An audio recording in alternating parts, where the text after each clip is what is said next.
Salut tout le monde, bienvenue dans ce nouvel épisode du Phileas Podcast qui s'est fait un peu attendre, hein, je sais, mais bon, on fait ça quand on peut, quand on veut.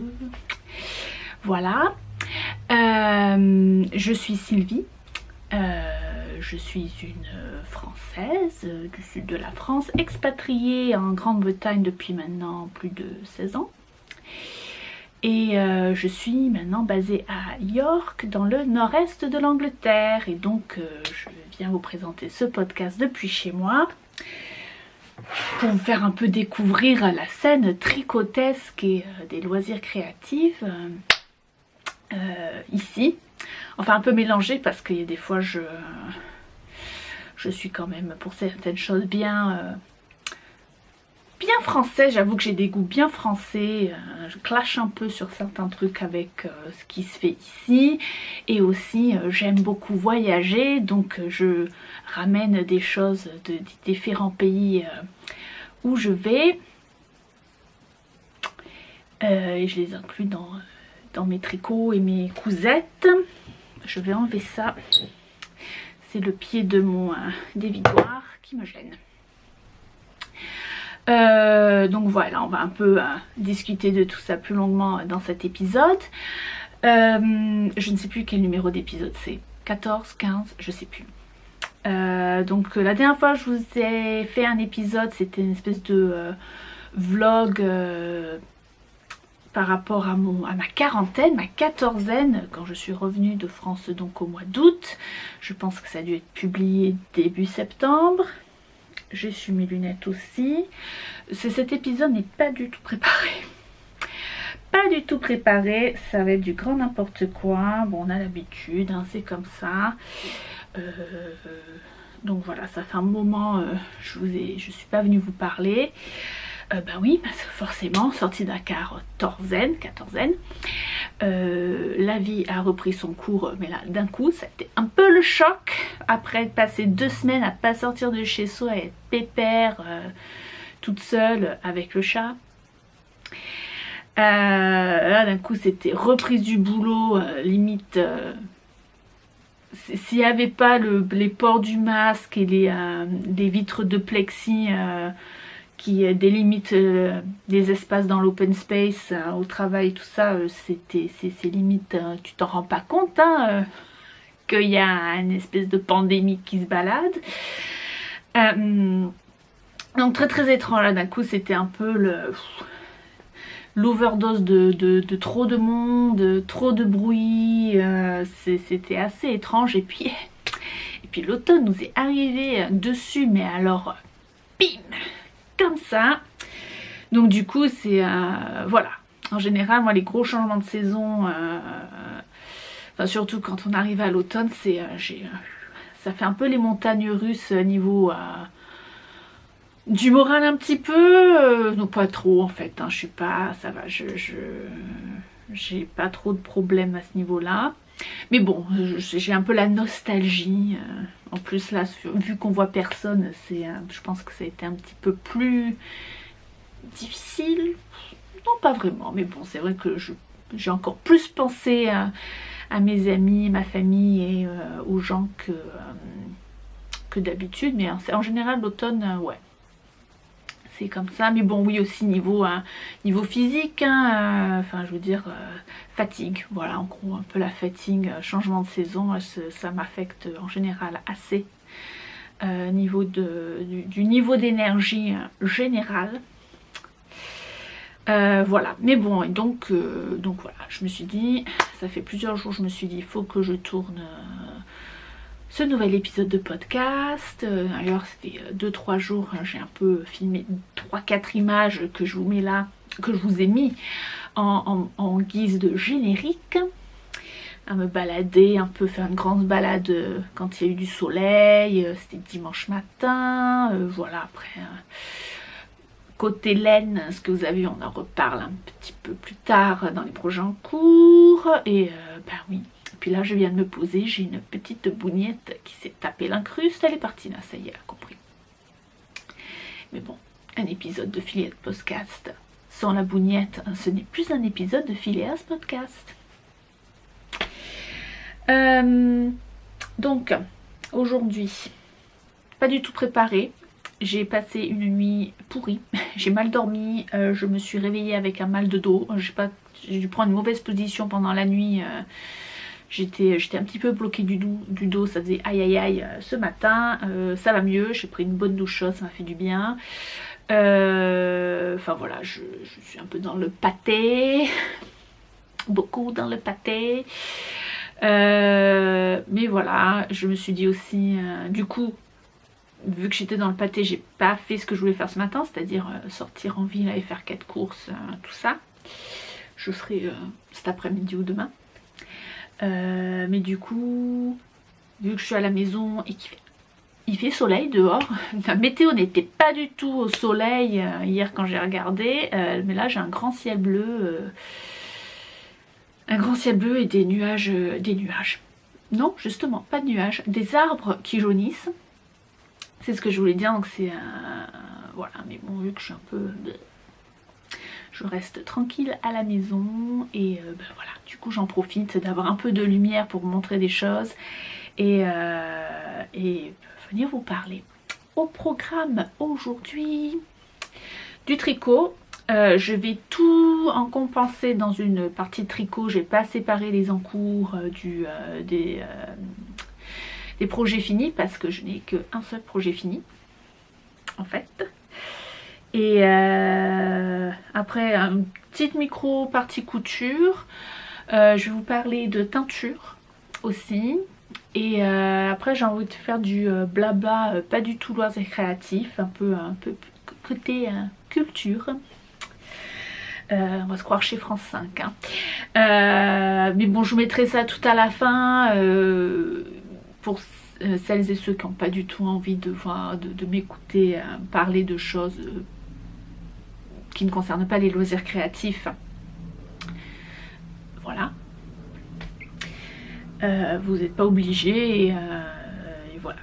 Comme d'habitude, je vous mets tout ce qui est les temps des différentes sections dans la barre d'infos, enfin dans la barre d'infos, dans le texte en dessous de cette vidéo, ainsi que tous mes coordonnées réseaux sociaux, voilà. Où me trouver principalement sur Instagram, un peu sur Ravelry. Oui, non, je suis complètement à la masse de chez Ravelry, hein, je vous le dis de suite. Et voilà, le thé dans mon joli mug mouton.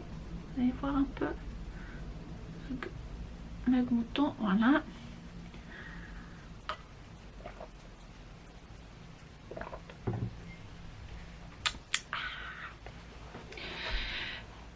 Et voilà.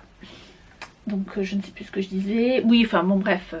Et aussi forcément toutes, oui, contact Ravelry, mais aussi tous les liens probablement vous amener à Ravelry. Ou pas, je verrai.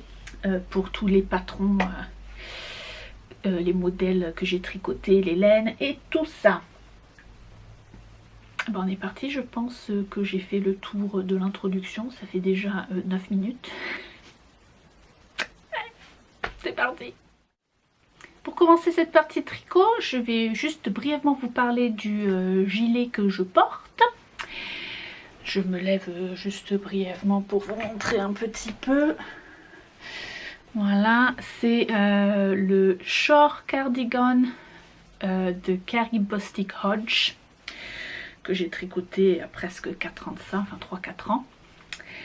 La laine, c'est de la Malabrigo Rios, qui est une laine worsted, mérinos, hein, c'est la laine mérinos, super wash, tout ça. La couleur, je ne me rappelle plus. Et en fait, j'avais acheté cette laine lors d'un voyage il y a 4 ans, pile poil. Vous allez voir, c'est tout interlié dans les parties futur de ce podcast. J'avais donc acheté cette laine lors d'un voyage aux États-Unis il y a 4 ans, pile poil, hein, je le sais, j'ai même pas besoin de regarder le calendrier vu que c'était des élections déjà là-bas il y a 4 ans. Et en fait j'avais acheté ça dans un magasin de laine dans le Massachusetts qui s'appelle Webb's. Quand je dis magasin, je veux dire double entrepôt énormissime, seuls les Américains savent faire ça. De la laine, mais énorme, énorme. Je crois que, alors je sais pas si c'est encore le cas aujourd'hui, mais à l'époque je pense que c'était déclaré que c'était le plus grand magasin de laine d'Amérique du Nord. Enfin voilà quoi. Énorme. En fait il y avait donc déjà la boutique, l'espace boutique normal était énorme. Et en plus c'était doublé par un entrepôt à peu près de la même taille, genre Ikea quoi. Genre un Ikea de laine si vous voulez. Vous arrivez, vous faites votre tour, vous papouillez, c'est bien présenté et derrière il y a un énorme entrepôt avec des étagères et c'est rempli de laine. Bon bref. Et du coup j'avais acheté cette laine et voilà. J'étais sage, j'ai acheté qu'une quantité pull à Webb's, hein. J'ai acheté de la laine ailleurs après mais bon. Et en fait je suis rentrée chez moi et, et je me rappelle d'une copine qui est passée, j'avais juste posé la laine sur la table de la salle à manger et il y a Bougnette qui est venue, qui s'est assise à côté et la copine elle me dit mais ton chat a dû te manquer quand t'as acheté cette laine, parce que c'est la même couleur. c'est couleur pelage Bougnette. Et du coup, ce gilet est devenu le gilet Bougnette, à tel point que j'ai acheté des boutons. J'ai acheté des boutons verts, comme la couleur des yeux de mon chat. Voilà. Crazy Cat Lady, bonjour. Oui, bon, j'assume, voilà. Donc voilà, c'est le short cardigan de Carrie Bostic Hodge, un super tricot. Enfin moi j'adore un Carrie Bostic Hodge. C'est une de mes designers que j'affectionne particulièrement. J'aime beaucoup ses designs simples, c'est bien écrit, franchement j'aime beaucoup. La particularité de celui-ci, c'est que en fait il y a des rangs raccourcis derrière, en bas du dos, pour faire un effet plongeant. En fait le dos est plus bas que le devant, mais j'aime beaucoup. Voilà, c'est bien pour compenser quand on a un peu des grosses fesses, comme moi, voilà. Voilà, donc ce gilet est tellement bien que ma mère, quand elle l'a vu, elle a dit qu'elle voulait le même, mais en noir, donc je lui ai fait en noir. Et pour le noir d'ailleurs j'ai utilisé de la Drops Lima, qui est donc de la DK avec de l'alpaga dedans, je crois. Je pense pas que ce soit du 100% alpaga.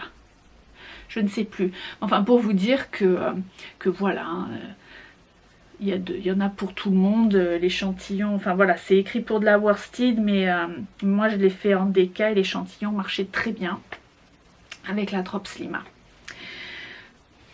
Voilà ce que je porte, je vous porte le pull, le gilet bougnette, niveau tricot. Le projet fini, donc je n'en ai qu'un, j'ai fini. Avec le retour du frisqué, je me suis tapé la motive de... On ne voit plus que ça prend tout l'écran. Je me suis motivée à finir le Dotted Rays de Steven West, qui est un gros doudou. Alors, est-ce qu'on va voir les couleurs? Oh, mon Dieu, quelle horreur. Saturé à mort, un petit peu, voilà, comme ça. Je vous le montre. Je vais quand même vous le mettre, hein, que vous voyez un peu. Non mais c'est une bête énorme. Énormissime. Donc j'ai acheté cette laine chez Ginger Twist Studio. Voilà. Ok, je suis prête. Je suis en train de mourir de chaud là, rien que de le mettre. On me va bien au teint. C'est pas mal. Chez Ginger Twist Studio, et en fait j'avais acheté un de ces kits mystères, on va dire, où elle proposait, donc en fait on mettait un certain montant. Moi je me suis fait plaisir, je pense que j'avais mis est-ce que j'avais mis 100 livres? Ouais, je pense 100 livres sterling, 100 euros par là. 75 ou 100, je ne sais plus. Enfin bref, j'avais en fait, à ma base, j'étais partie pour avoir un truc quantité pull. Mais voilà, c'est un truc mystère en fait, donc on met un certain, on mettait, je ne sais pas si elle le fait encore, un certain nombre, un certain montant à dépenser et on mettait un mot-clé. Un mot-clé et après Jess trouvait une combinaison patron et laine et vous envoyez tout ça, donc c'est la surprise vraiment. On dépense des sous mais on ne sait pas ce qu'on va tricoter avec. Et donc moi en mots clés, donc dans ma tête je m'étais dit ouais, peut-être un pull doudou quoi. Et j'avais mis oui, de quoi me cocooner l'hiver. Et en fait, elle m'a donc envoyé de la laine pour faire un Dotted Rays comme elle s'en était fait un juste avant. Où elle avait mélangé donc une laine DK avec un fil mohair pour faire la version worsted. Donc le Dotted Rays en fait, comme beaucoup de patrons de Steven West, c'est vachement modulable quant au choix de laine et à la taille d'aiguille qu'on va utiliser. Et donc voilà, si on va faire la version quasi demi-couverture, si on fait ça avec de la laine worsted en tricotant sur des grosses aiguilles, moi j'ai tricoté ça avec des aiguilles 5, je crois que c'est des aiguilles 5, grosses aiguilles quoi. Voilà, ça va faire un châle beaucoup plus grand que si on utilise de la fingering en tricotant 3,5, ça c'est sûr. Et en plus, bon voilà, j'ai... Non, en fait, je crois que c'est la taille petite niveau des instructions, mais bon, forcément, vu que c'est de la grosse laine et que c'est des grosses aiguilles, ça fait un châle énorme. Donc, les laines, c'est la laine DK. Est-ce que j'ai les étiquettes encore? Grand mystère.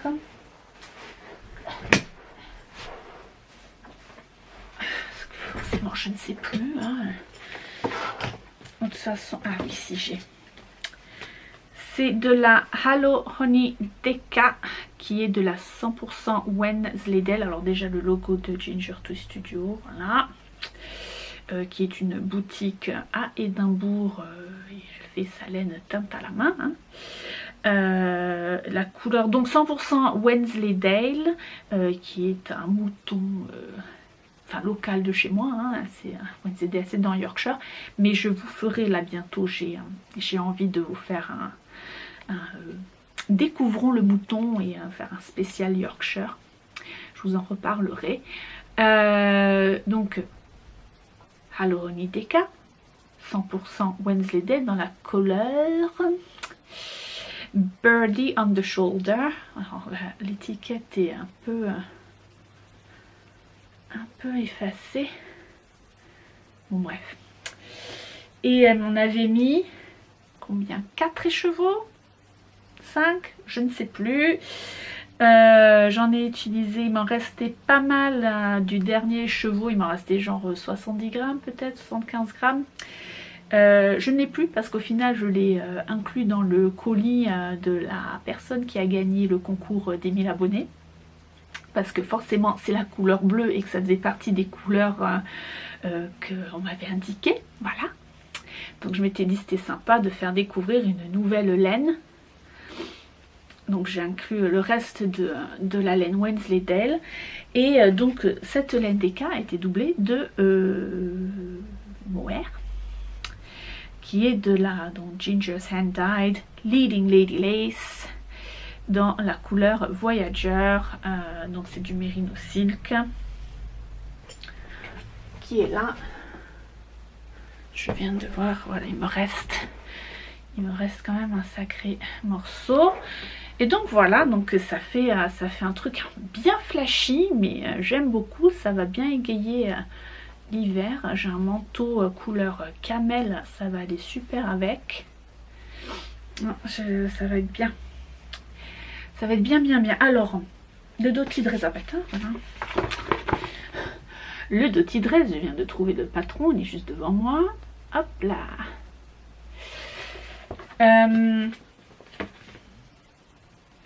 Il se commence par ces 2 petits trous.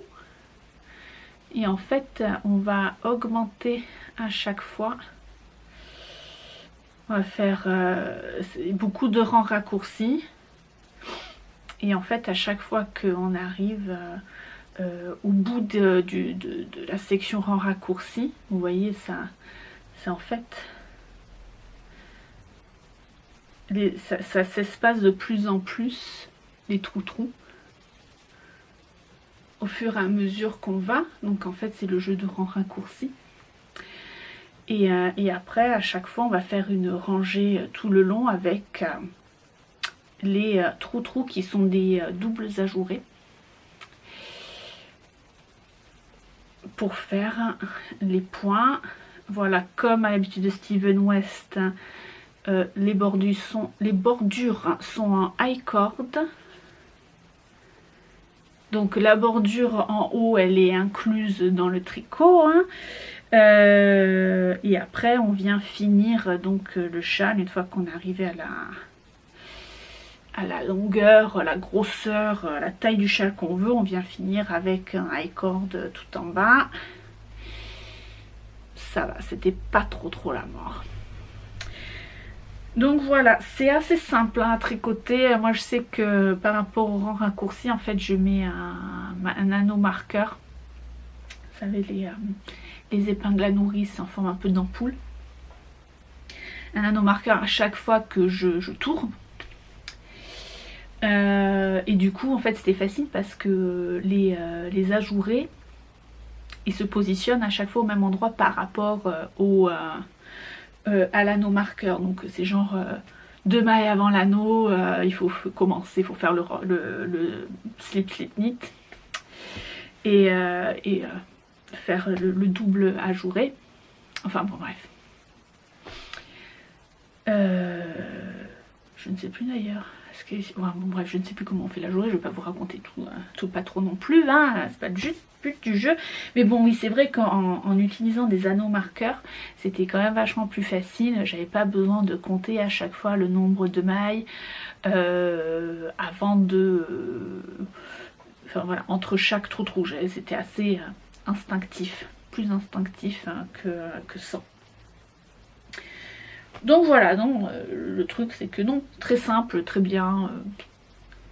Steven West, hein, c'est quand même en général ouais, j'aime bien parce que c'est simple avec beaucoup d'effets en fait. C'est très sympa. Donc voilà, c'est le seul projet fini que j'ai pour vous aujourd'hui. C'est pas que j'ai pas tricoté, hein, c'est que on va voir. Je vais, niveau projet en cours, je ne vais pas vous montrer les mitaines, les Swords and Roses. Parce qu'en fait j'ai quasiment fini, il me reste juste quelques rangs du deuxième mitaine plus le pouce à faire de ce deuxième mitaine, moufle, de cette deuxième moufle. Et donc en fait je m'étais dit que j'allais pas vous le montrer là, j'allais finir, bloquer, l'envoyer, faire des images et après l'envoyer à la copine. Comme ça quand je vous montre ça fini dans le prochain épisode, il n'y aura pas de conflit, de spoiler, rien du tout, voilà. Même si je pense que la copine ne regarde pas ce podcast. Bref. Ensuite, la dernière fois que je vous ai parlé, on avait vu quoi? J'avais commencé mon boxy. J'ai pas fini mon boxy parce que en fait, j'ai fini le corps. Ah, voilà. Vous voyez, je ne suis plus là. Il faut que je finisse, c'est magnifique ce truc.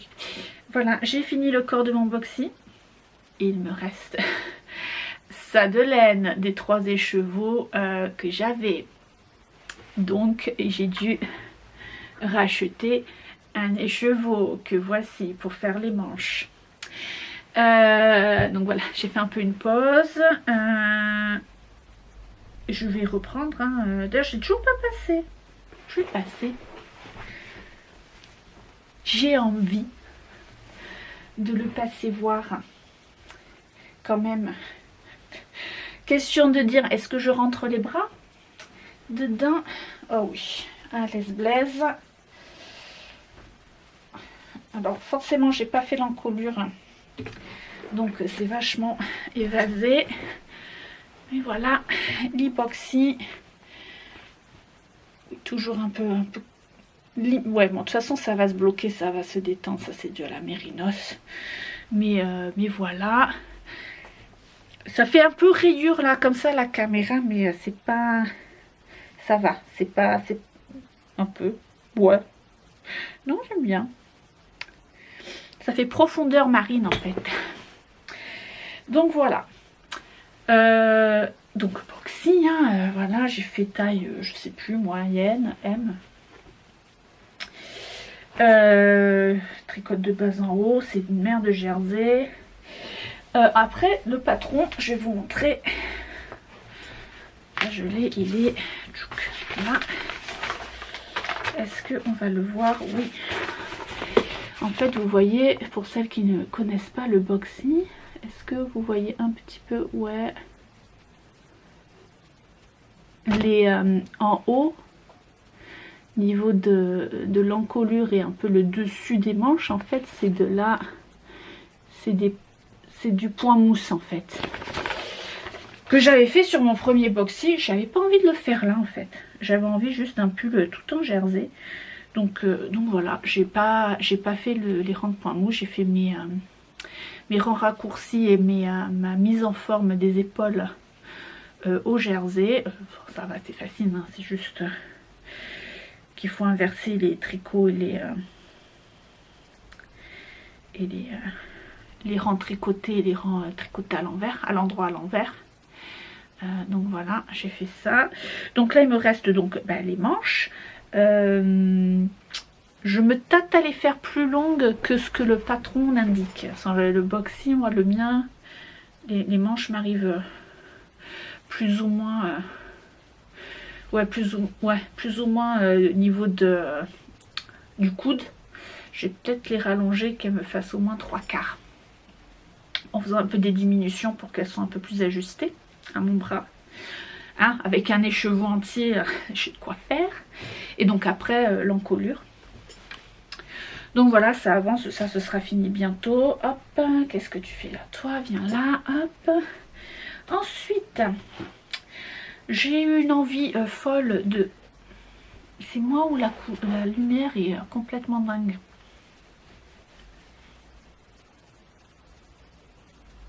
Bon. J'ai eu une envie folle de commencer un gros pull doudou d'hiver. J'ai donc... Je vais vous montrer le patron d'abord. J'ai mon imprimante qui me m'enquiquine, du coup je n'arrive pas à... Tiens, très bien.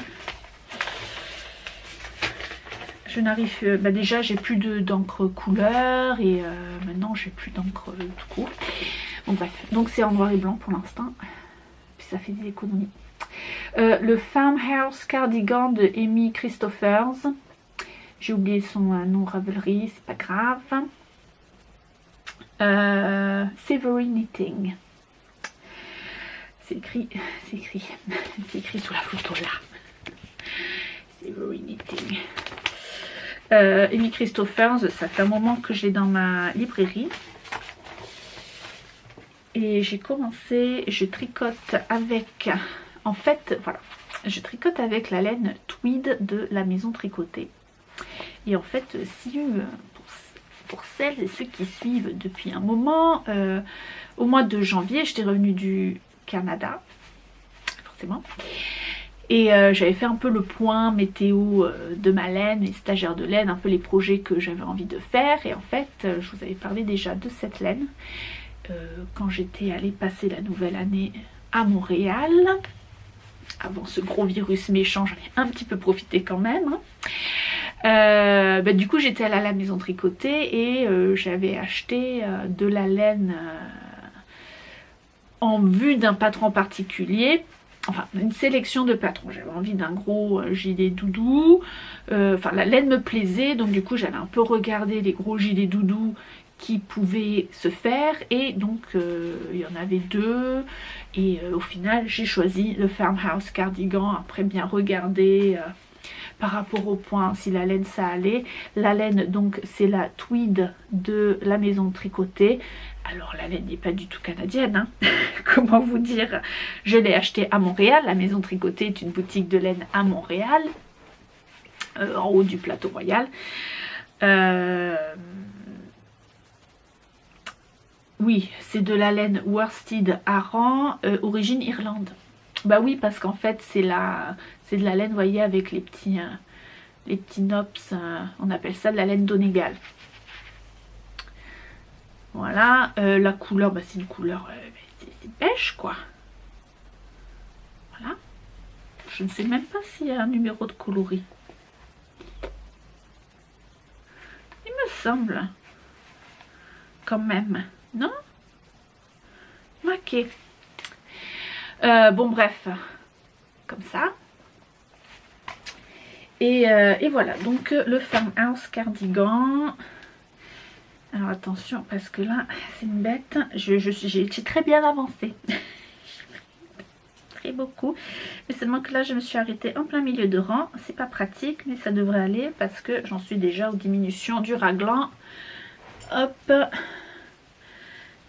C'est impossible à vous montrer. Voilà, donc la peau poche. La texture gaufrée, c'est les côtes brisées, hein, ça fait gaufré. Ensuite, voilà, avec les manches. Donc là, je suis partie raglan. Donc oui, c'est un pull qui se commence par le bas. En fait, on commence par les fonds de poche que voici. Il y en a un là. On se retrouve avec deux petits carrés comme ça en attente. On met les mailles en attente. Ensuite, on fait les manches. On tricote par les manches. C'est bien, c'est facile. Comme ça, c'est fait. On met les mailles en attente. Donc, on se retrouve avec 4 morceaux de tricot avec des mailles en attente. Et donc, après, on tricote le corps qui est droit. Hein. Il n'y a pas de mise en forme, rien du tout.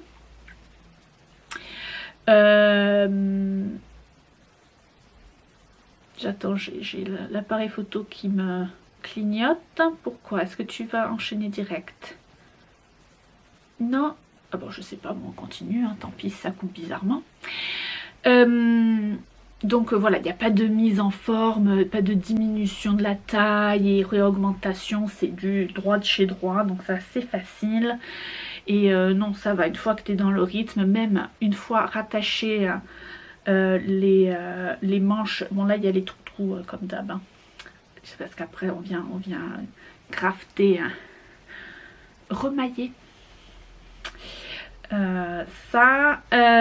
Oui, donc on rattache les manches et après on alterne entre les côtes brisées et le jersey avec le raglan, hein, voilà. Mais voilà, quoi, je veux dire, c'est vraiment facile. Très sympa, bah ça va vite, hein. Je tricote ça, c'est quoi, du 5. Aiguille 5. Donc voilà, je pense que celui-là aussi va être bientôt fini. Voilà, hop. Je vous en reparlerai plus en détail quand il sera fini et que ce sera un petit peu plus facile à vous montrer parce que je vais pouvoir le porter. Je n'ai pas encore passé. D'ailleurs, je pense que je vais attendre d'avoir fini le corps qui soit tombé des aiguilles. Je passerai avant de raccommoder les aisselles pour voir si je fais un gousset de dessous le bras. C'est des fois quand on vient juste faire la couture, ça tire un peu, enfin c'est un peu bizarre. Moi ça me le fait sur quelques pulls construits de cette manière-là. Donc ouais. Je pense que... Je sais plus si ça l'a fait sur celui-ci. Je sais plus comment il est construit celui-ci. En haut, en bas. Non, il est pas du haut celui-là. Bref. Donc ouais. Avant de coudre, de remailler les aisselles, je vais le passer.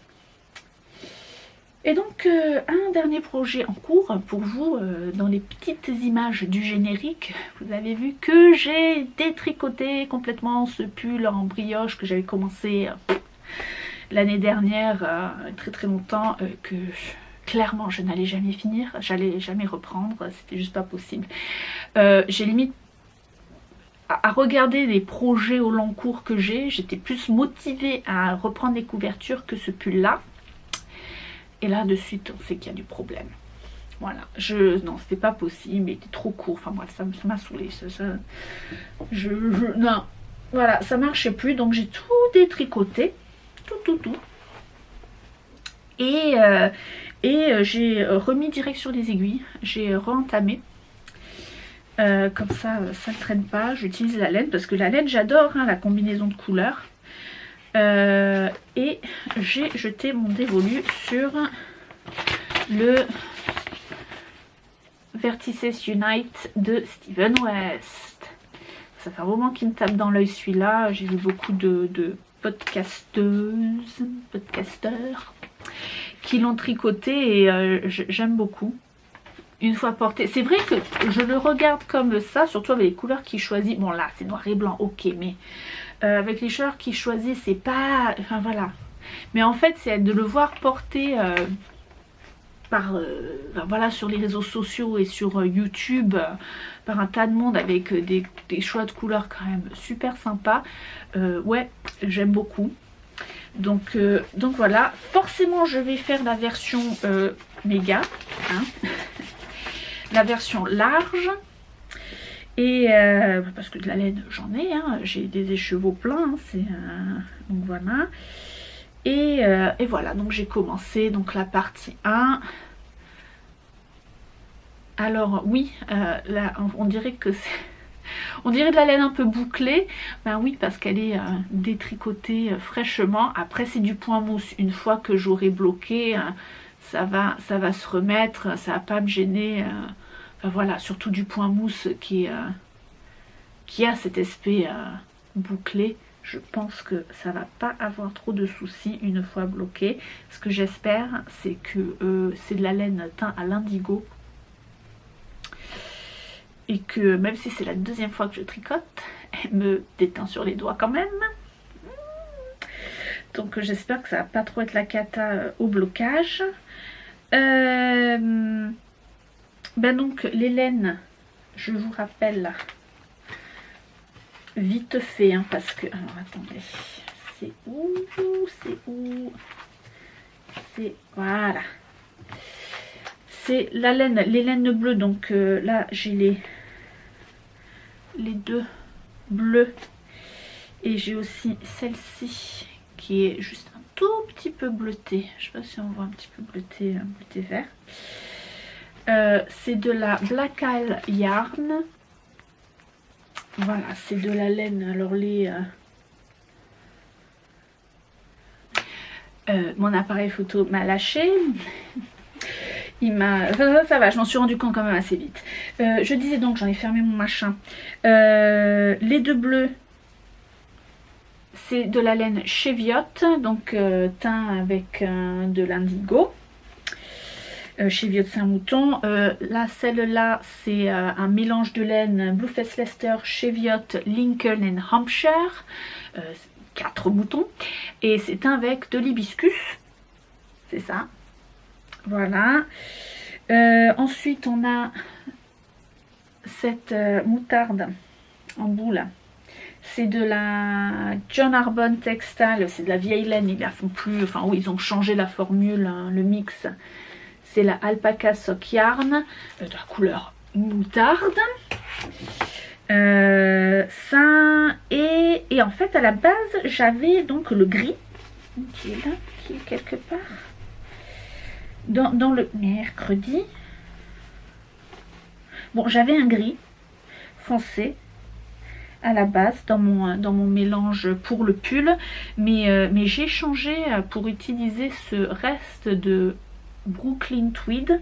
Enfin, quand je dis reste, j'ai un reste et une pelote entière de 50 grammes, donc ça va, j'ai de quoi faire, que j'avais utilisé sur un pull de Jennifer Steingas dont le nom m'échappe complètement. Est-ce que je vais trouver l'étiquette un peu un jour peut-être, je sais pas où c'est. Ouais. Ah, c'est où? Non, il est où? Non, c'est pas ça. C'est pas ça. Mais ça doit être quelque part par là, c'est pas possible. Non. Ah, voilà, le Harata Sweater de Jennifer Steingas. Donc, la Loft de Brooklyn Tweed. Donc, voilà. Ça va faire... ça va être sympa. Tac, tac. Tac. Voilà. Les couleurs pour mon Vertices Unite, le châle dont personne ne sait prononcer le nom, on ne sait pas, c'est un mystère. Voilà, la partie tricot s'achève. Je vais enchaîner avec la partie parler un peu de teinture. On va faire dans les parties qui vous intéressent le plus, à qui vous intéressez peut-être le moins. Donc je vais entamer avec la teinture et avant de passer à la couture. Oui, j'ai encore envie de parler un peu de teinture cette fois-ci. Au lieu de la partie parlez-vous knitting. Donc comme je vous l'ai raconté en vous parlant de mon gilet short, il y a 4 ans je suis partie aux États-Unis. Enfin, je suis partie au Canada et aux États-Unis. Je suis partie 3 semaines à me faire un petit trajet nord-américain où en fait j'ai fait mon circuit basé par rapport aux gens que je connais au Canada et aux États-Unis. Donc c'était vraiment un voyage vraiment que j'ai adoré. Du fait qu'il m'a permis de voir des gens que j'aime, hein, voilà. Et de découvrir un peu... C'était la première fois que j'allais aux États-Unis, hein, c'était la 2e fois que j'allais au Canada. Et en fait, j'étais partie donc il y a 4 ans pile poil, en octobre. Là il y a 4 ans de ça, ce jour-ci, je suis normalement... Ouais, je devais être à Philadelphie peut-être. Bref, je suis donc partie en automne, et qui dit automne dans le nord-est des États-Unis, au Québec, dit les couleurs d'automne incroyables. Incroyable. Donc en fait, bon, il n'y a pas eu que ça, hein, mais voilà, donc ce voyage que j'adore. Vraiment, j'en garde un souvenir vraiment magique. M'a beaucoup inspiré niveau des couleurs. C'est à la suite de ce voyage où vraiment j'ai eu la grosse inspiration pour commencer mes coloris un peu speckle, la collection Rambler. Donc voilà, j'avais envie un peu de vous parler de 3 couleurs coloris sur la base Rambler inspirées, et des coloris aussi solides, unis, que m'ont inspiré ce voyage. Donc je vous fais ça un peu en ordre nord-sud, hein, par rapport à là où j'ai... Enfin, même pas nord-sud, parce qu'au final j'ai fait nord-sud et un peu je suis remontée. Je vous fais ça dans l'ordre où s'est déroulé ce voyage. Donc, première couleur... Mon Dieu, on ne voit rien. Non, ce n'est pas la couleur des vestes des gens qui travaillent pour la voirie. Mon Dieu, c'est horrible. C'est... Oh, j'ai même pas sorti les échantillons, c'est pas grave. Tant pis. C'est orange, mais alors c'est pas du tout pétant comme ça, quoi. C'est juste pas possible. C'est là... Alors je vous dis, même pour prendre les photos, pour mettre sur le machin, c'est juste... Enfin voilà, bon bref, c'est orange. La couleur s'appelle Leaf Peeper. Leaf Peeper ou Leaf Peeping. C'est l'action. Leaf Peeping, c'est l'action. Leaf Peeper, c'est la personne. Ce terme désigne particulièrement d'aller chasser les couleurs d'automne. D'aller chasser les endroits où les arbres changent de couleur à l'automne. Enfin voilà, c'est très américain. Mais c'est comme ça que ça s'appelle. Donc voilà, la couleur Leaf Peeper qui je vais essayer de trouver l'échantillon qui va avec, peut-être on verra mieux. Hop, est-ce que ça va être là?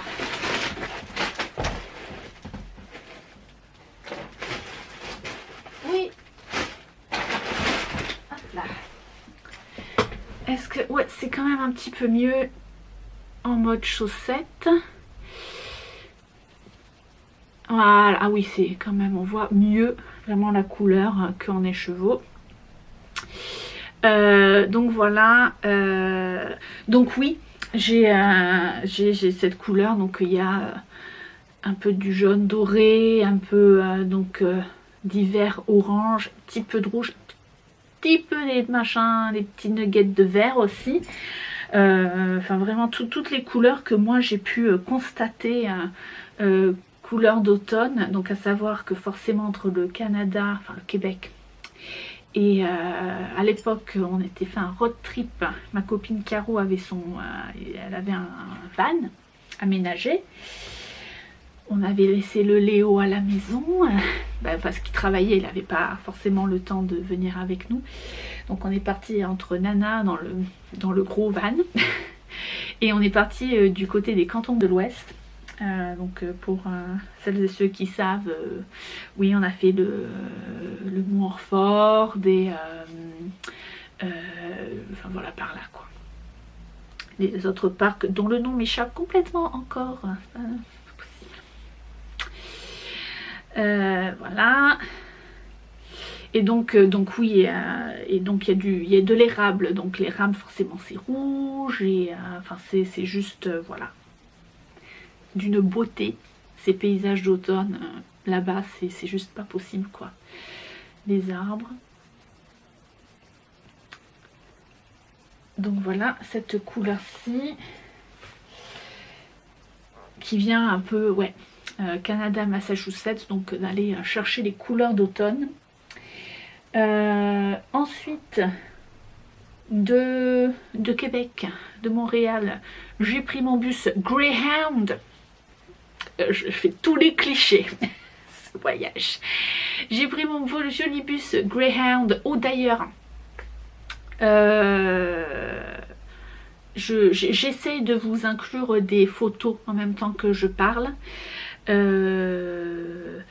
Donc là, je vous mets un peu des photos couleur d'automne. Et donc après, j'ai pris mon bus Greyhound en partant de Montréal et je suis allée dans le Massachusetts. Alors pourquoi je suis allée dans le Massachusetts, me paumer dans la campagne du Massachusetts? Parce que j'ai une amie à moi qui habite à Édimbourg, qui est américaine, Syria, et qui a de la famille dans le Massachusetts. Elle est de New York, mais en fait sa sœur elle est allée s'installer dans le Massachusetts depuis moult, hein, voilà. Et du coup c'est vrai que ça fait partie de la vie de ma copine. Et que ça faisait un moment qu'on s'est dit ouais faut qu'on y aille et tout. Enfin moi la soeur je l'avais déjà rencontrée, hein, Daria. Et donc ça faisait un moment que ça nous traitait dans la tête justement d'aller à l'automne dans le Massachusetts, voilà. Et alors pour te dire, je suis allée donc dans un bled qui s'appelle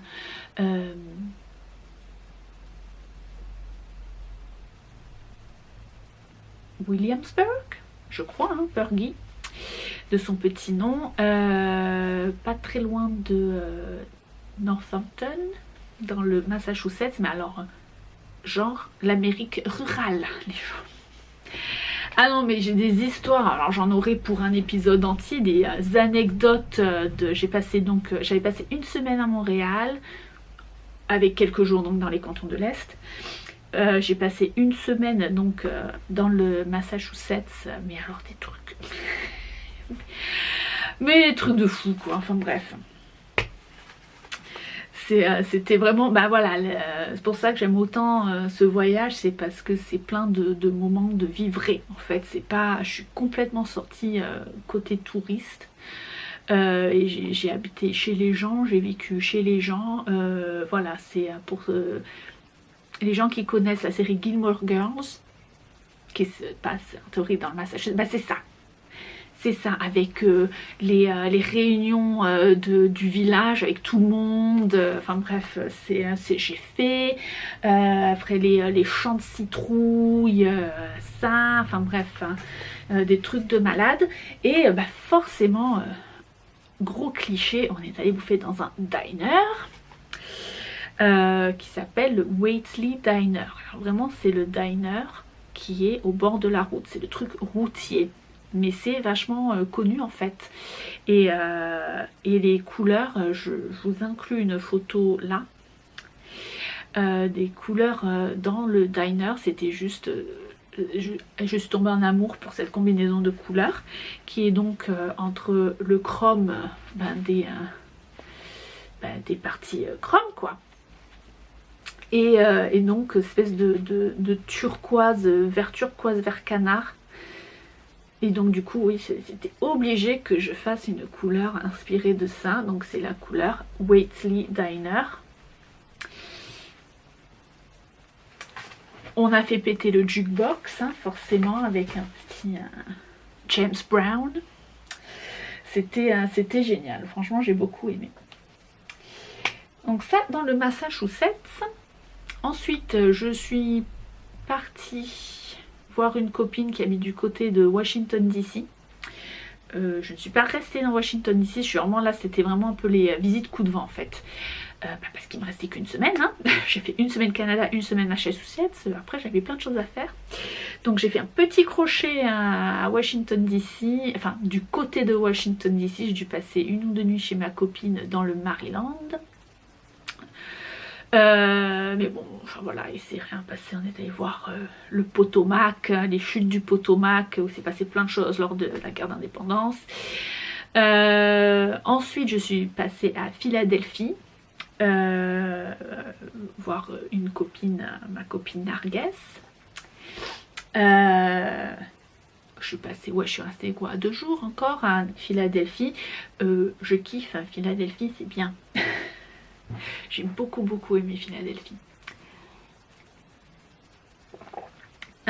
Et donc j'ai fini mon voyage. Donc voilà, donc Canada, Massachusetts, Washington DC, Philadelphie et je suis remontée à New York City. Et oui, j'ai fini donc avec New York City.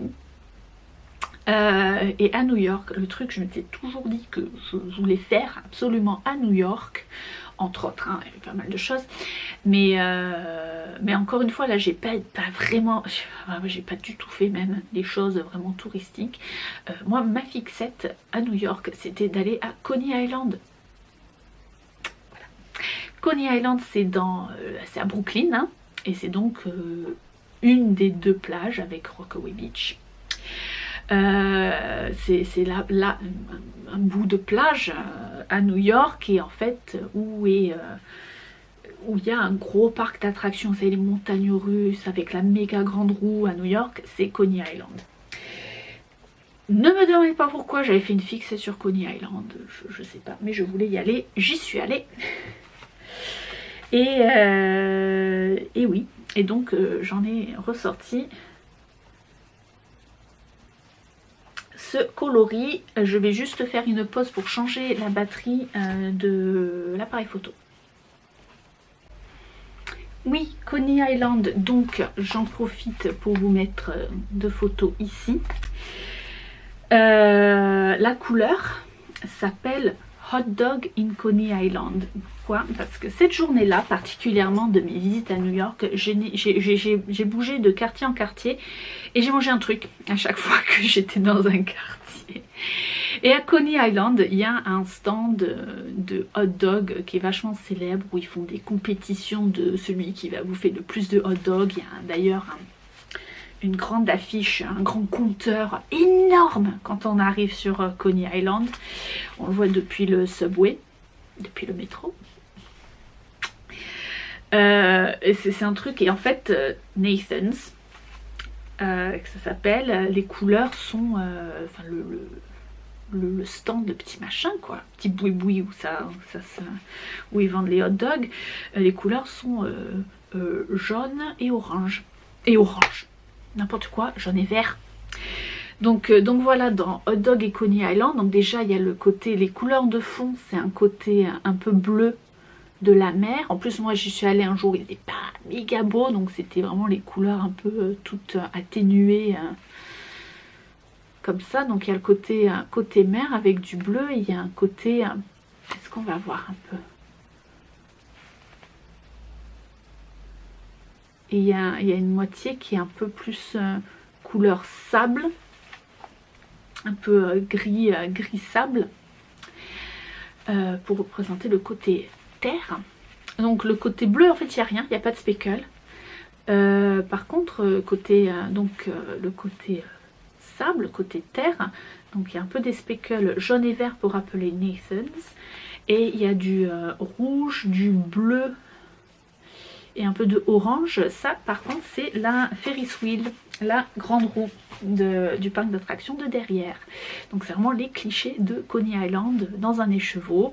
Je l'ai tricoté, bon là je l'ai pas là, je vais pas aller chercher parce qu'il faut pas délirer non plus, hein. Est-ce que je l'ai un tricoté? Attendez, peut-être que j'ai un truc de chaussettes.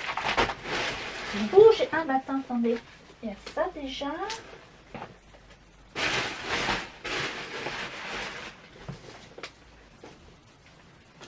Est-ce que... Oui.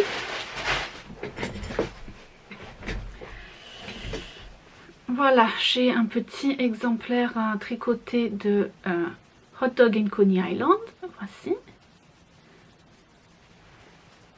Et j'en ai profité, j'ai aussi retrouvé un peu, alors ça c'est Wheatley Diner, mais c'est le Wheatley Diner, c'est l'écheveau test, donc il se peut qu'elle soit tricotée, les écheveaux maintenant que je les teins en plus grosse quantité, ce sont un petit peu différents. Je pense que le gris est plus clair maintenant que ce qu'il ne l'est sur cette chaussette, mais voilà à peu près l'effet que ça donne pour Wheatley Diner. Donc voilà. C'était les speckles. Alors New York, voilà, on est à New York, donc forcément je me suis rendu compte que les taxis à Manhattan eh ben, ils sont pas pétants comme ça. Mais ça, on en a parlé la dernière fois, ou l'avant-dernière fois. Donc ça, c'est Manhattan, hein, donc c'est le... Hein. Mais donc, en restant à Brooklyn, donc cette même journée d'ailleurs, de Coney Island, enfin, la journée, j'ai fait Brooklyn le matin à Coney Island. Oui, je mangeais un hot dog pour le petit déjeuner. Après, je suis allée à Chinatown. J'ai fait Little Italy. Qu'est-ce que j'ai fait après? Je ne sais plus. Ce que j'ai fait après... Enfin, à la fin de la journée, je me suis retrouvée à Brooklyn parce qu'en fait, j'avais des potes qui habitaient à Brooklyn. Et du coup, on passait du temps, donc ils m'avaient invité à...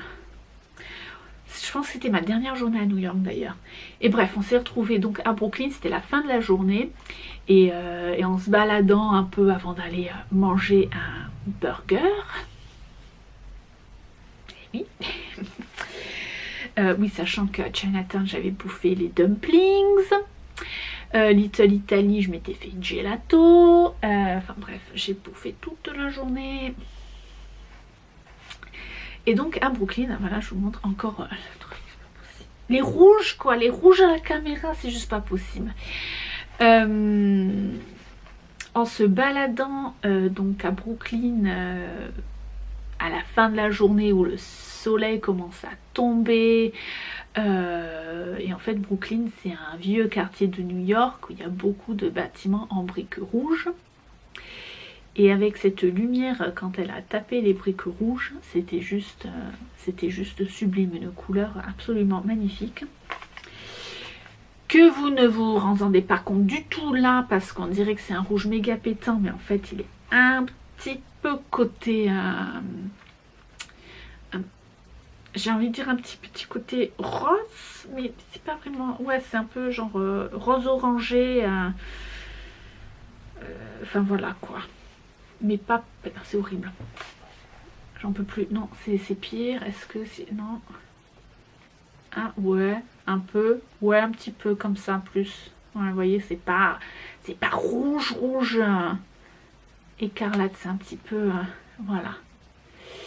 Et cette couleur, je l'ai appelée tout simplement Brooklyn Sunset. Donc voilà, qui est que j'ai réussi à faire bien après les speckles en fait, les couleurs Rambler. Donc voilà.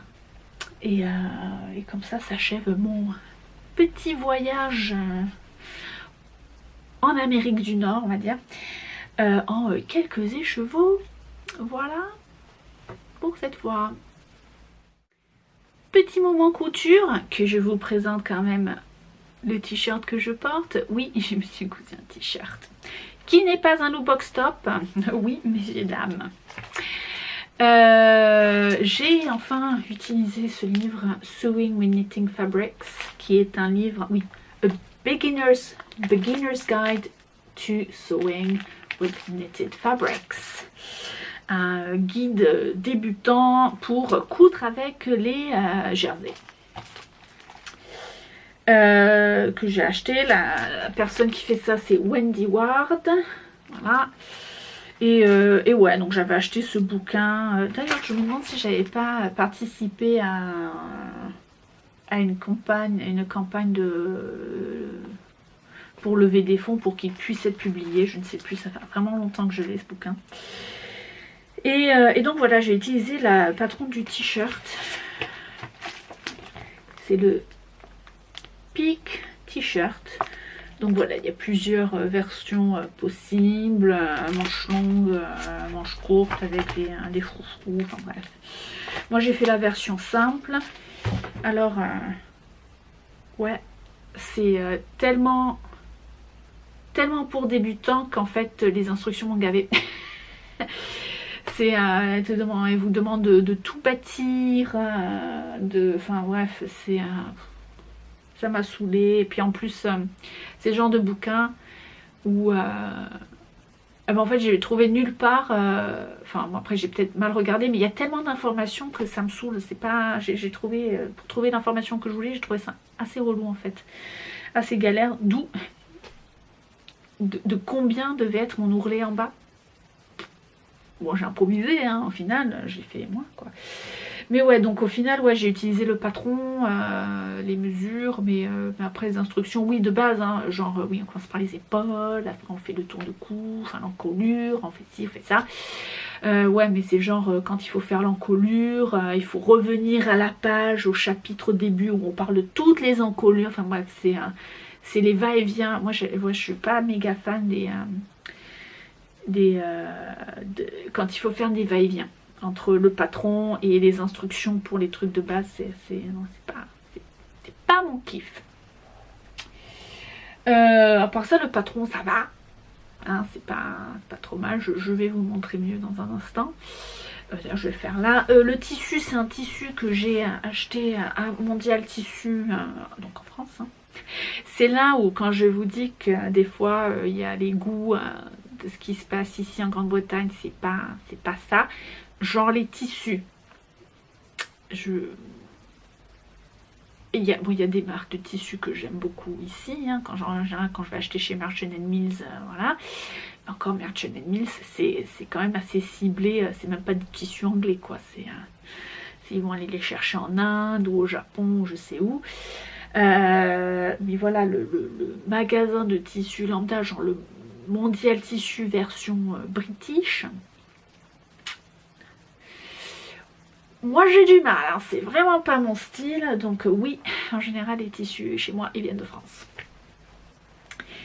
Comme celui-ci, un petit jersey avec des petites têtes de koala que j'avais acheté donc à Mondial Tissu il y a quelques années de ça maintenant, hein, voilà. Et oui, donc voilà le t-shirt, hop hop hop, on ne peut plus basique, mais voilà, le fit j'aime bien. Ouais, les manches, ouais, non, les manches ça va encore, j'avais l'impression qu'elles étaient un peu amples, mais au final c'est moi qui ai des bras tout maigrichons, enfin pas trop. Par contre l'encolure est vachement haute, ça va encore, just. Donc ce que je pense, c'est que j'ai un autre tissu de chez Mondial Tissu pour faire un autre t-shirt. Je pensais refaire le même, je pense que je vais refaire le même, mais ce que je vais faire, c'est que je vais aller taper, je vais aller bidouiller mon patron pour en fait mettre l'encolure. J'ai fait une taille moyenne. Et ce que je vais faire, c'est que je vais aller mettre l'encolure de la plus grande taille sur mon patron que j'ai déjà coupé en fait. Pour juste que ce soit un tout petit peu plus large. Là, c'est limite. C'est limite. Ça va, ça me gêne. En général, j'aime pas trop les cols trop hauts parce que j'ai l'impression que ça m'étouffe. Mais là, j'avoue que ça va encore. Je vais pouvoir le porter. Donc voilà. Par contre, le tissu, franchement, il est bien, hein. Bon, forcément, c'est un jersey, il est blanc derrière. Là où je suis très fière, c'est mes talons à la double aiguille. Oui.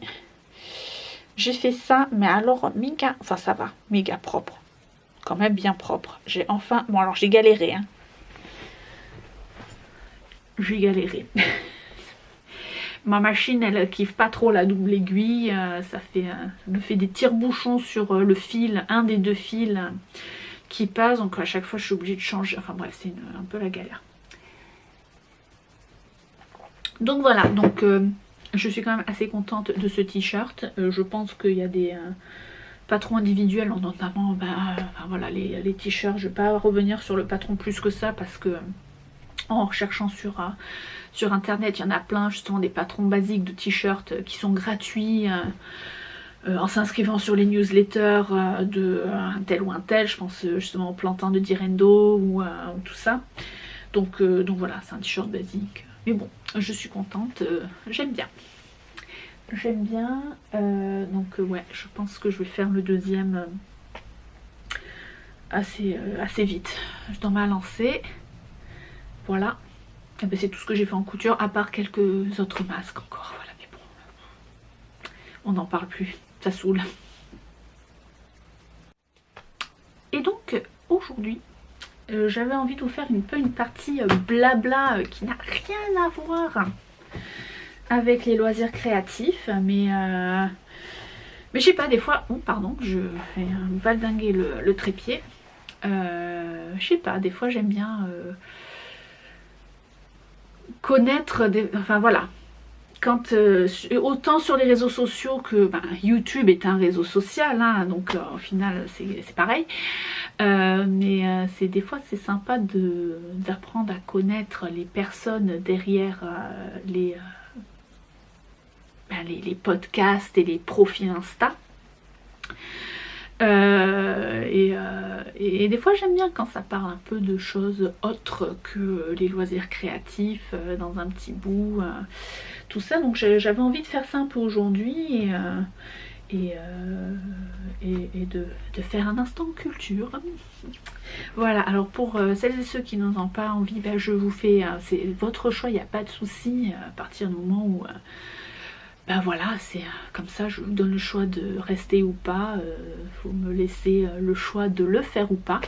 Du moment qu'on se respecte, tout va bien. Donc si ça vous dérange pas que je parle un peu culture et bouquins et émissions télé, je vous dis ciao. Et à la prochaine fois. Et sinon, pour celles et ceux qui restent, j'avais envie de vous parler d'un documentaire que j'ai vu sur France Télé, sur France 2. Récemment, oui, je suis en Angleterre, je regarde France 2, j'ai un VPN. J'ai découvert la magie du VPN. Ben ouais, non, j'aime bien de temps en temps, enfin de temps en temps, assez souvent même d'ailleurs, en ces temps-ci, regarder les... ben, surtout France Télé en fait, hein, j'avoue que... voilà. Ne me demandez pas pourquoi, j'aime bien les feuilletons policiers qu'il y a chez France Télévisions. Voilà. Tout ce qui est meurtre, qu'est-ce que je regarde? Donc Candice Renoir, elle me saoule un peu. Je suis en train de faire la Total Shérif. Enfin bref, voilà, j'aime bien. Je regarde aussi du coup les infos, de temps en temps voir ce qui se passe. Et donc les émissions de société. Et donc il y avait, je l'ai chopé en rediff, mais c'est un truc super récent qui a été diffusé d'après ce que j'ai vu le 6 octobre. On est quoi, le 14 là, on est mercredi 14. Et documentaire qui s'appelle Décolonisation du sang et des larmes. Oui, c'est du lourd. Enfin, vous savez que moi, ce podcast, dès le premier épisode, je clame pas très fort, mais bon, c'est... il y a toujours ce souci d'ouverture à toutes et à tous. Et normalement, justement, ces derniers temps, avec les questions sur le racisme, pour l'antiracisme, le Black Lives Matter, tout ça. Et c'est vrai que cette prise de conscience que mondiale, hein, je vais vous dire, parce que ici c'est pareil, hein, l'histoire que tout ce qui est l'histoire de la décolonisation, enfin de la colonisation, parce que la décolonisation fait partie de l'histoire de la colonisation et des empires coloniaux, est vraiment survolé vraiment un petit peu, et c'est dramatique parce que ça fait partie de notre culture et forcément c'est le passé, on peut pas le changer, mais on peut justement, c'est la réflexion aussi de ce documentaire, c'est que on peut enfin voilà, on peut pas l'effacer, on peut pas le changer, mais on peut ne pas l'oublier et ne pas l'ignorer pour essayer d'aller de l'avant et d'être des gens mieux en fait, d'être une meilleure société. Et alors, il faut dire, excusez-moi, mais alors la France niveau colonisation, on en tient une couche, hein. Oui d'ailleurs, pardon pour les amis francophones mais pas français, si vous êtes au Québec, en Belgique ou en Suisse, enfin la Suisse, la colonisation vous connaissez pas, hein. Tant mieux pour vous. Alors le Québec, j'avoue que c'est un autre, je pense que c'est un autre délire tout entier, hein, parce que voilà. Belgique un petit peu mais pas trop. Mais voilà, mais alors en France, Attention. Donc décolonisation du sang et des larmes, moi j'ai trouvé ce documentaire incroyable, c'est un documentaire en 2 parties, 2 fois 80 minutes par là, qui est dispo donc sur France Télé, France.tv, enfin je sais plus le nom de site internet. Je crois qu'il est dispo jusqu'à décembre. Si vous ne l'avez pas vu, regardez-le. Franchement, ouais. Moi j'ai appris beaucoup de choses. Je ne savais pas que la Syrie, par exemple, faisait partie de l'empire colonial français. Voilà. Entre autres, il y a plein de choses. Hein. Je ne me rendais pas compte qu'au Cameroun, ils se sont fait balancer du napalm dessus. Voilà. Enfin, des choses quand même dingues. Mais en fait, la réflexion aussi, la trame un peu de ce documentaire, c'est que au final, c'est l'impact que ça a sur les vies des gens en fait, parce que forcément hein, c'est une question de pouvoir et on vous explique un peu pourquoi la France s'est un peu acharnée sur l'Algérie. Enfin bref, et du coup en fait les gens et les gens, la vie de tous les jours, c'est complètement, ça va passer complètement au-dessus, hein, je veux dire, c'est juste incroyable et moi enfin voilà, moi je pense que on est, enfin toutes et tous, on a un rapport proche avec ces histoires de colonisation et d'empire colonial français et de décolonisation, on est tous impactés. De par nos amis, de par notre famille, de notre histoire à nous, enfin c'est quand même incroyable. Et c'est important de savoir un peu ce qui s'est passé, ce qui se passe, toujours, hein, parce que autant vous dire que les stigmates de ces périodes-là, et quand on regarde l'Algérie, c'est pas si vieux que ça, hein, la guerre d'Algérie, hein, je veux dire, voilà, moi mon papa il est né en Algérie, c'est pas vieux, c'est pas vieux. Donc voilà, voilà. J'avais envie de vous recommander ce documentaire. Et j'avais envie d'enchaîner parce que c'est vrai que ce documentaire est très bien. Après, moi, je sais que ma sensibilité personnelle va se porter plus sur des travaux de fiction. Notamment en littérature. Après les documentaires s'ils sont bien faits comme ça c'est super, mais genre les trucs où vraiment c'est des faits, des dates, des trucs, enfin moi j'accroche pas quoi, c'est mon cerveau, j'ai besoin d'une... justement quand je vous disais que le documentaire Décolonisation parlait beaucoup des vies au cœur de ces guerres, de ces conflits, de ces horreurs. Moi c'est quelque chose qui me touche beaucoup et justement dans ma lecture j'ai envie, alors je divague un peu, hein, là j'avoue j'ai pas préparé, je blablate, ça fait aucun sens, je suis désolée. J'aime lire mais je ne lis pas vite et forcément avec le tricot, avec les autres loisirs je ne lis pas forcément beaucoup. Donc j'essaye d'orienter en fait mes choix de lecture pour maximiser le plaisir et maximiser mon temps de lecture qui va me faire plaisir et qui va m'instruire, qui va m'apporter quelque chose. En fait c'est ça, c'est qui va m'apporter quelque chose. Que ce soit du loisir et de m'échapper totalement avec un bouquin léger ou un truc un peu plus sérieux, enfin bref. Et donc j'ai un peu des catégories. C'est vrai qu'avec justement en début d'année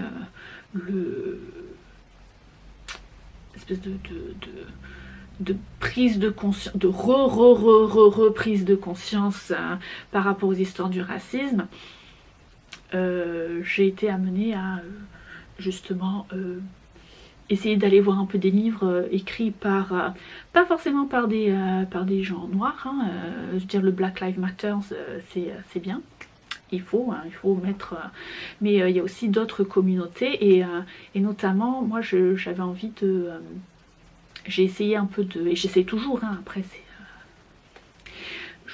sais pas beaucoup ce que j'ai fait, mais c'est déjà ça, je pense. À mon échelle, je fais des efforts, j'essaie d'en faire, d'aller lire des auteurs, autrices. Le féminin d'auteur, c'est auteur aussi, je ne sais pas. Donc de personnes de couleur, mais qui vont peut-être plus être dans ma société. C'est-à-dire, donc, je suis française, j'habite en Grande-Bretagne, j'ai envie de plus connaître les histoires de ces deux pays. Et voilà, donc je veux dire, en Grande-Bretagne, il y a tout le côté, ce qu'on appelle le Windrush génération. Le Windrush, c'est le paquebot, enfin le bateau qui a amené la première vague de migrants jamaïcains en Grande-Bretagne. Mon Dieu, carnage total là aussi. Mais ça, c'est pour un autre... Pour une autre fois, là on reste sur le côté français et décolonisation française, et notamment, donc je vous disais, moi mon papa il est né en Algérie, français d'Algérie, hein, de moult générations de blancs d'Algérie on va dire, donc une histoire, mais mine de rien, c'est compliqué, hein. C'est très compliqué, mais c'est vrai que c'est une partie de l'histoire et des tranches de vie que j'ai envie de connaître un peu plus. Donc je me suis orientée sur ça et j'ai lu cet été, j'y arrive, ce bouquin qui s'appelle Ce que le jour doit à la nuit de Yasmina Khadra. Yasmina Khadra, c'est un monsieur déjà, comme son nom ne l'indique pas. C'est le nom de plume de monsieur. Alors attendez, oh, je ne sais plus, ils disent d'où il prend son nom de plume, enfin c'est par rapport à sa femme, bon bref. Yasmina Khadra, c'est un monsieur algérien. Et Ce que le jour doit à la nuit, donc c'est un roman qui donc se passe en Algérie, qui commence dans les années 30. Et en fait ça raconte des vies. En fait des vies avec pour toile de fond une vie principalement, celle du narrateur, mais auquel vient s'entrecouper d'autres vies, hein, parce que c'est voilà, la vie de ses copains, la vie de sa famille, des membres de sa famille. C'est aussi une histoire d'amour, en fait. La quatrième de couve nous fait le résumé, c'est ben oui, un peu quoi.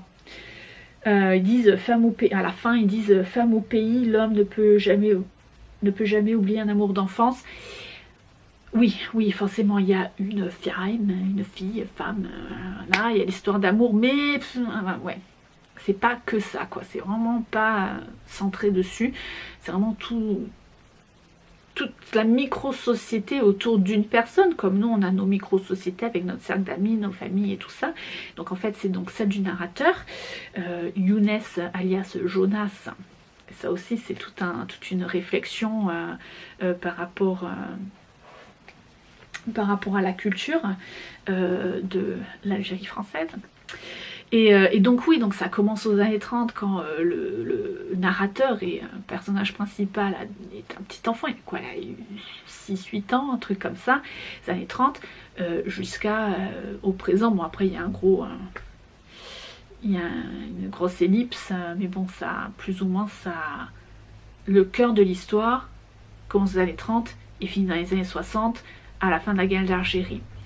Donc voilà. Donc il y a toute la montée indépendantiste derrière, il y a la guerre, il y a le conflit... oui, des conflits internes aussi et personnels entre où se place ce narrateur. Et moi j'ai trouvé ça très beau. C'est pour ça, moi je pense que j'aime lire de la fiction en rapport avec des faits vrais de l'histoire ou des idées, tout ça, parce que les tournures de phrases d'un romancier vont apporter une sensibilité qui va beaucoup plus me toucher que si je lisais un bouquin ou un magazine d'histoire où c'est d'effet. Alors après, bien sûr, c'est assez subjectif quand on lit un roman parce que il y a tout le côté qu'apporte l'auteur qui est pas du tout objectif. Quoique, j'avoue que c'est là justement où je pense qu'on voit un bon bouquin d'un moins bon bouquin, c'est que je trouve que dans le cas de ce bouquin-là, de Yasmina Khadra, et de ce bouquin-là, je trouve que c'est vraiment le narrateur et pas l'auteur qui nous raconte son point de vue. Et enfin bon bref, moi j'ai beaucoup aimé. Moi j'aime bien mettre des petits post-it là où il y a des phrases qui me mettent des bonnes claques, des idées qui me mettent des bonnes claques. Il y en a quand même pas mal. Comment vous dire? Il y en a un là aussi, hein, je sais pas ce que c'est. Là carrément ça doit être tout le machin. Oui, enfin bref, sur les remises en question de la place du narrateur dans la société d'Algérie française. Toutes ces questions-là, enfin moi j'ai trouvé ça, voilà, avec une sensibilité, une poésie quand même assez incroyable. Donc voilà, c'était l'instant La Grande Librairie. Yasmina Khadra, Ce que le jour vaut à la nuit. Doit à la nuit, pardon. Bref, je sais même pas dire. Voilà. Du coup, je me suis complètement...